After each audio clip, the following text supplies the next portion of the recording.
தினமொரு திருக்குறள். அனைவருக்கும் இனிய காலை வணக்கம். 28வது திருக்குறள்.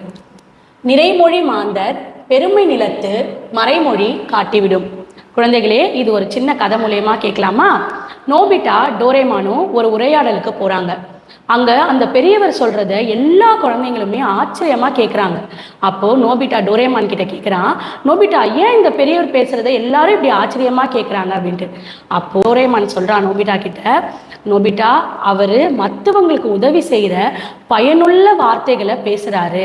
இதில் தான் அவர் எவ்வளவு பெரியவர் அப்படின்றதையும் அவர் நிரூபிக்கிறாரு. நல்ல வார்த்தைகளை நம்ம அடுத்தவங்களுக்கு பயனுள்ள வார்த்தைகளை பேசும்போது நம்ம எவ்வளவு பெரியவங்க அப்படின்றத நம்ம நிரூபிக்கலாம் அப்படின்னு திருவள்ளுவர் இந்த திருக்குறளில் சொல்கிறாரு.